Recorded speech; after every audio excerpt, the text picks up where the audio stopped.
Alrighty, I got a little concerned there and scared that I didn't record a video and that I had read a bunch of chapters for nothing. Not that I mind rereading them again, just, I like these being the first time through type reaction, like a blind react, if you will, if you've ever seen those and whatnot. Basically, again, I've never read it before, and it's much nicer reading it along for people to see my, immediate reactions and whatnot, more or less. But I figured it out. I just didn't say at the end of the videos where I ended off on, which is a little annoying for me because a lot of times I'll make sure I'm going back to the right chapter, so sorry about that for you guys if that helps you as well. But last off, we left with, Daniel not completely understanding the vision that he was told by Gabriel, the messenger, what it meant and everything, which leads into chapter 9. So, chapter 9, verse 1. Well, so this is probably most likely going to be the last one for the January 26th here that I read. Would I like, in a way, to record one possibly for March, so I'm firmly in March? Maybe if I feel like it later, but I also want to relax, and I also need to get videos uploaded for the day, so, yeah. Chapter 9, verse 1. In the first year of Darius, the son of Ahasuerus, Ahasuerus,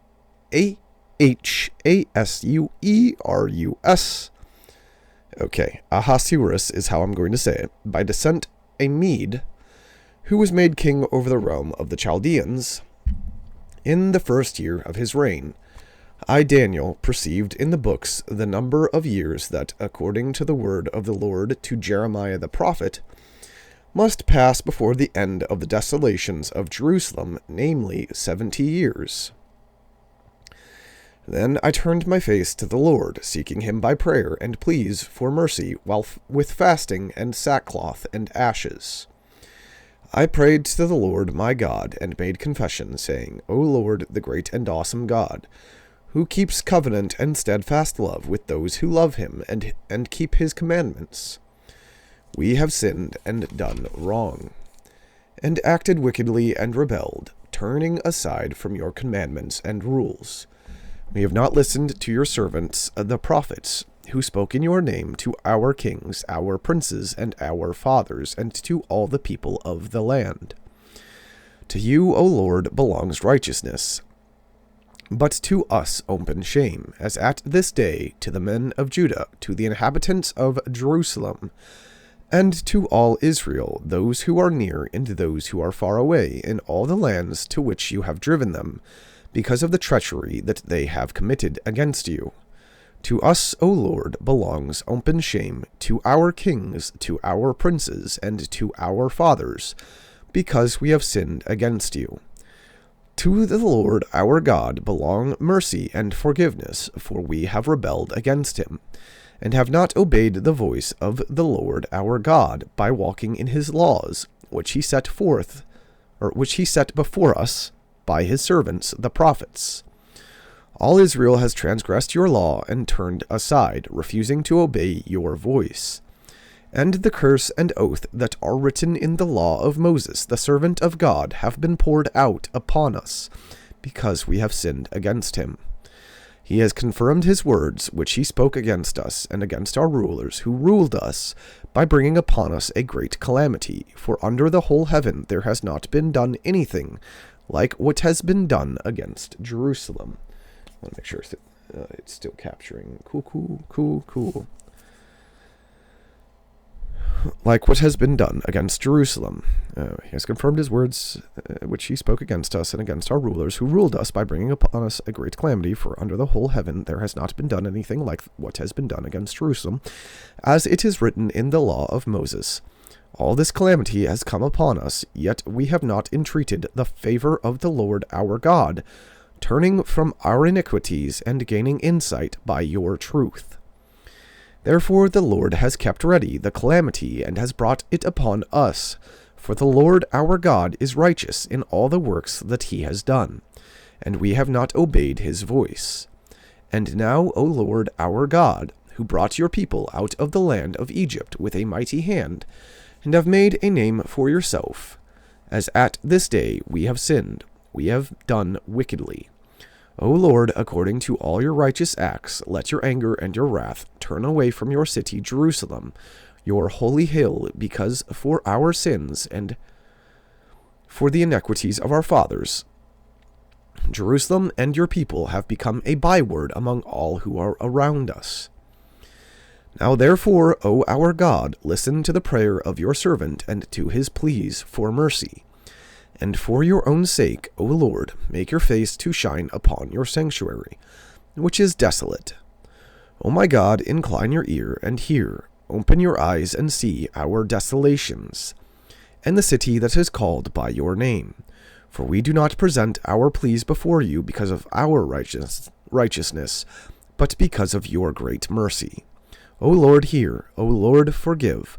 O Lord, pay attention and act. Delay not for your own sake, O my God, because your city and your people are called by your name. While I was speaking and praying, confessing my sin and the sin of my people Israel, and representing my plea before the Lord my God for the holy hill of my God. While I was speaking in prayer, the man Gabriel, whom I had seen in the vision at the first, came to me in swift flight at the time of the evening sacrifice. He made me understand, speaking with me, and saying, O Daniel, I have now come out to give you insight and understanding. At the beginning of your pleas for mercy a word went out, and I have come to tell it to you, for you are greatly loved. Therefore consider the word and understand the vision. 70 weeks are decreed about your people and your holy city, to finish the transgression, to put an end to sin, and to atone for iniquity, to bring in everlasting righteousness, to seal both vision and prophet, and to anoint a most holy place. Know therefore and understand that from the going out of the word to restore and build Jerusalem, to the coming of an anointed one, a prince, there shall be 7 weeks. Then for 62 weeks it shall be built again, with squares and moat, but in a troubled time. And after the 62 weeks an anointed one shall be cut off, and shall have nothing. And the people of the prince who is to come shall destroy the city and the sanctuary. Its end shall come with a flood, and to the end there shall be war. Desolations are decreed. And he shall make a strong covenant with many for 1 week. And for half of the week he shall put an end to sacrifice and offering. And on the wing of abominations shall come one who makes desolate, until the decreed end is poured out on the desolator.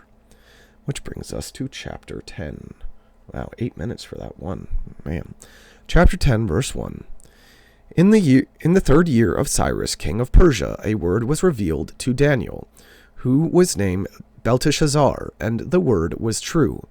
And it was a great conflict, and he understood the word and had understanding of the vision.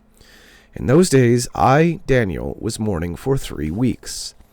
I ate no delicacies, no meat or wine entered my mouth, nor did I anoint myself at all for the full 3 weeks.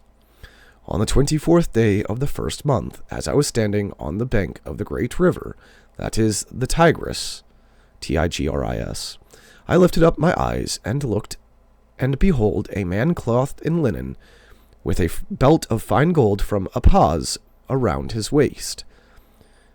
Uphaz. His body was like beryl, his face like the appearance of lightning, his eyes like flaming torches, his arms and legs like the gleam of burnished bronze. And the sound of his words like the sound of a multitude.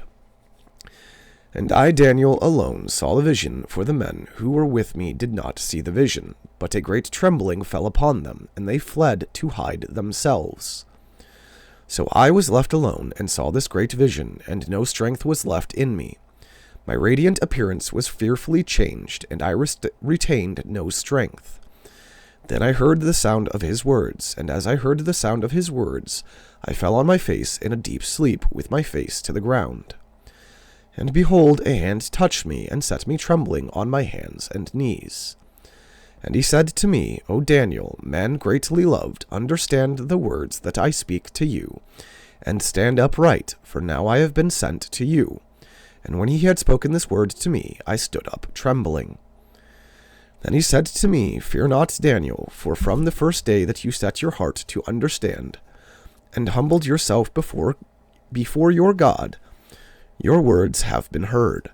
And I have come because of your words. The prince of the kingdom of Persia withstood me 21 days, but Michael, one of the chief princes, came to help me, for I was left there with the kings of Persia, and came to make you understand what is to happen to your people in the latter days, for the vision is for days yet to come.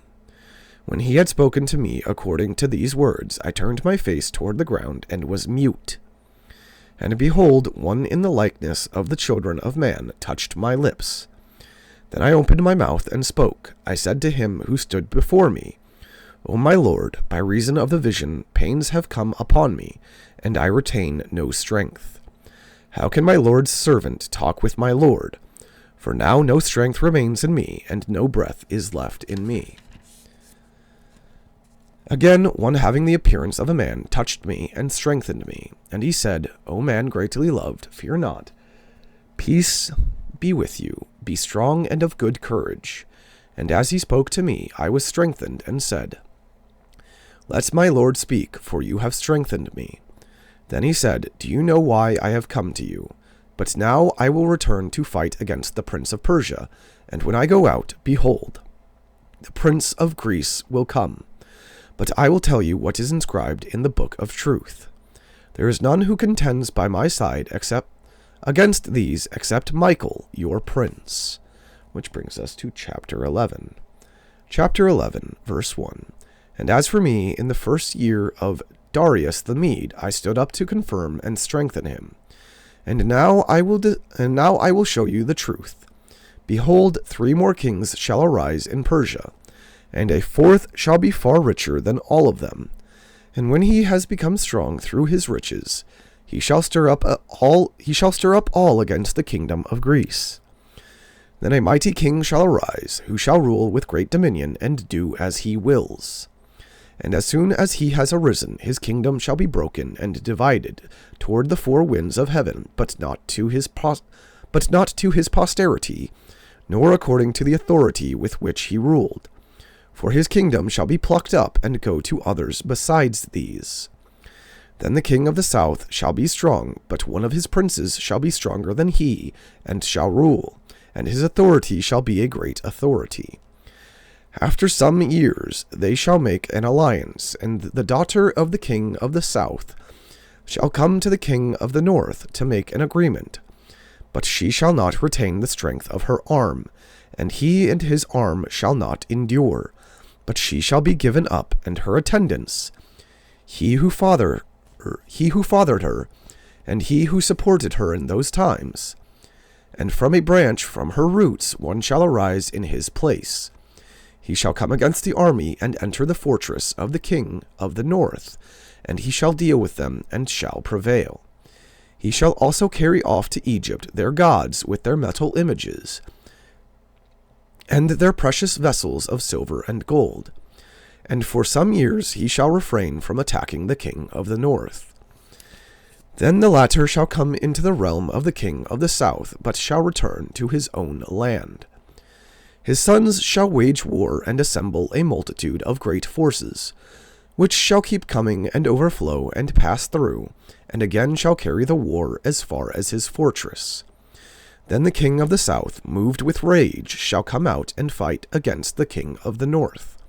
And he shall raise a great multitude, but it shall be given into his hand. I'm recording, cool. And when the multitude is taken away, his heart shall be exalted, and he shall cast down 10s of thousands, but he shall not prevail.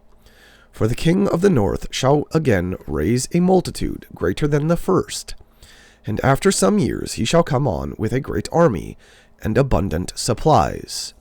In those times many shall rise against the king of the south, and the violent among your people shall lift themselves up in order to fulfill the vision, but they shall fail. Then the king of the north shall come up and throw up siege works, and take a well-fortified city, and the forces of the south shall not stand, or even his best troops, for there shall be no strength to stand. But he who comes against him shall do as he wills, and none shall stand before him. And he shall stand in the glorious land, with destruction in his hand. He shall set his face to come with the strength of his whole kingdom, and he shall bring terms of an agreement, and perform them. He shall give him the daughter of women to destroy the kingdom, but it shall not stand or be to his advantage. Afterward he shall turn his face to the coastlands, and shall capture many of them, but a commander shall put an end to his insolence. Indeed, he shall turn his insolence back upon him. Then he shall turn his face back toward the fortress of his own land. But he shall stumble and fall, and shall not be found. Then shall arise in his place one who shall send an exactor of tribute for the glory of the kingdom. But within a few days he shall be broken, neither in anger nor in battle. In his place shall arise a contemptible person, to whom royal majesty has not been given. He shall come in without warning, and obtain the kingdom by flatteries. Armies shall be utterly swept away before him, and broken, even the prince of the covenant. And from the time that an alliance is made with him, he shall act deceitfully, and he shall become strong with a small people. Without warning he shall come into the richest parts of the province, and he shall do what neither his fathers nor his fathers' fathers have done, scattering among them plunder, spoil, and goods. He shall devise plans against strongholds, but only for a time. And he shall stir up his power and his heart against the king of the south with a great army, and the king of the south shall wage war with an exceedingly great and mighty army. But he shall not stand, for plots shall be devised against him. Even those who eat his food shall break him. His army shall be swept away, and many shall fall down slain. And as for the two kings, their hearts shall be bent on doing evil. They shall speak lies at the same table, but to no avail. For the end is yet to be at the time appointed. And he shall return to his land with great wealth, but his heart shall be set against the holy covenant. And he shall work his will and return to his own land. At the time appointed he shall return and come into the south, but it shall not be this time as it was before. For ships of Kittim shall come against him, and he shall be afraid and withdraw, and shall turn back and be enraged, and take action against the holy covenant. He shall turn back and pay attention to those who forsake the holy covenant. Forces from him shall appear, and profane the temple and fortress, and shall take away the regular burnt offering, and they shall set up the abomination that makes desolate. He shall seduce with flattery those who violate the covenant, but the people who know their God shall stand firm and take action. And the wise among the people shall make many understand, though for some days they shall stumble by sword and flame, by captivity and plunder. When they stumble, they shall receive a little help, and many shall join themselves to them with flattery. And some of the wise shall stumble, so that they may be refined, purified, and made white, until the time of the end, for it still awaits the appointed time. And the king shall do as he wills. He shall exalt himself and magnify himself above every god, and shall speak astonishing things against the God of gods. He shall prosper till the indignation is accomplished, for what is decreed shall be done. He shall pay no attention to the gods of his fathers, or to the one beloved by women. He shall not pay attention to any other god, for he shall magnify himself above all. He shall honor the God of fortresses instead of these, a God whom his fathers did not know. He shall honor with gold and silver, with precious stones and costly gifts. He shall deal with the strongest fortresses with the help of a foreign god. Those who acknowledge him he shall load with honor. He shall make them rulers over many, and shall divide the land for a price. At the time of the end, the king of the south shall attack him, but the king of the north shall rush upon him like a whirlwind, with chariots and horsemen and many ships. And he shall come into countries, and shall overflow and pass through. He shall come into the glorious land, and tens of thousands shall fall.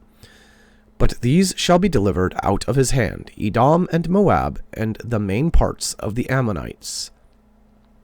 He shall stretch out his hand against the countries, and the land of Egypt shall not escape. He shall become ruler of the treasures of the treasures of gold and of silver, and all the precious things of Egypt. And the Libyans and the Cushites shall follow in his train. But news from the east and the north shall alarm him, and he shall go out with great fury to destroy and devote many to destruction.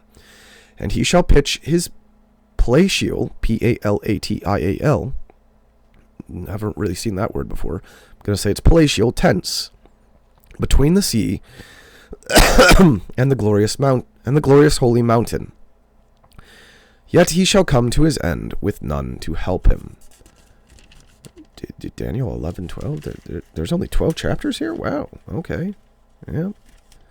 All right. Well, I've got one more chapter till we get into the next book already. Isn't that wild? The first of the month on in a new book. Chapter 12, verse 1. At that time shall arise Michael, the great prince, who has charge of your people. And there shall be a time of trouble, such as never has been since there was a nation till that time. But at that time your people shall be delivered, every one whose name shall be found written in the book.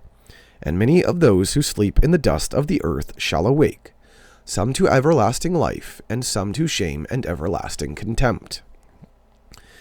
And those who are wise shall shine like the brightness of the sky above, and those who turn many to righteousness, like the stars forever and ever.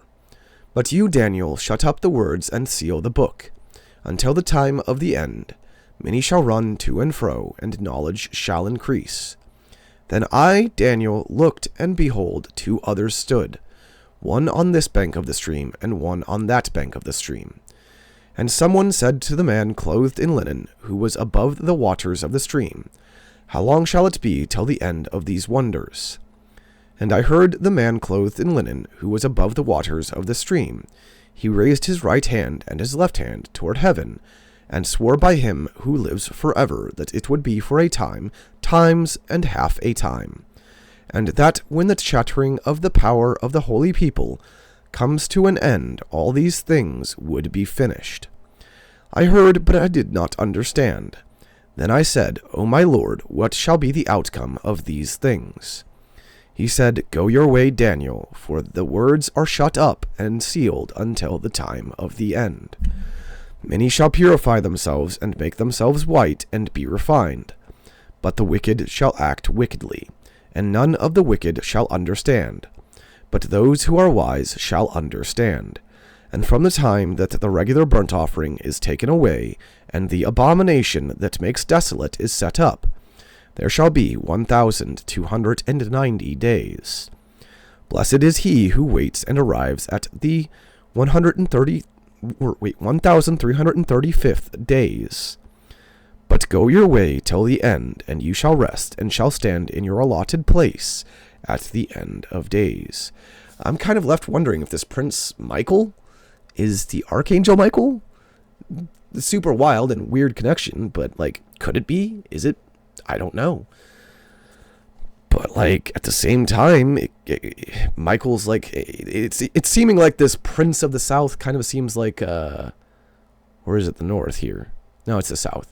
It's sort of like, again, a stand-in for Lucifer. And Michael, from things that I've heard, now this could be false, so don't quote me 100% on this, but, Michael was, like, the weakest of all the archangels, surprisingly. You wouldn't think that because, again, who beats the ever-living daylights out of Satan, Lucifer, every time? The weakest angel? That's a way of doing it, God. But, again, it just feels anomalous. I'm failing on my words here. It feels like an analogy, a proverb, if you will. But Maybe I'm reading too deep into things. I don't know, but yeah, that gets us into the book of Hosea, Hosea. I believe I'm saying that right, Hosea. And that also puts us at page, let's see, that's 862. So this is Hosea begins on 863, which means we're getting like 40 pages, 48 pages for 53 is what I'm guessing. Not going to do exact math because I suck at that, but 53 pages or so tell New Testament. That's insane. Again, just blasting through it here. I mean, it doesn't feel like it, but kind of am. Anyways, neither here nor there. I didn't think Daniel would be that short, but hey, and it was a good book too. It really feels like a lot of my top favorites are coming here at the end, at least Old Testament wise. I don't know if I'm going to lump Old Testament and New Testament together, but at least Old Testament so far. Ecclesiastes, I think it was Proverbs, Daniel, and Ezekiel are like really top 4 right now. I don't know where my 5th is going to be, or which one of my 5th will be. Maybe, why am I forgetting the name of it now? It's not Origins. I have it right here. I can look at it. I'm just trying to remember it off the top of my head. All right, I'm going to have to look.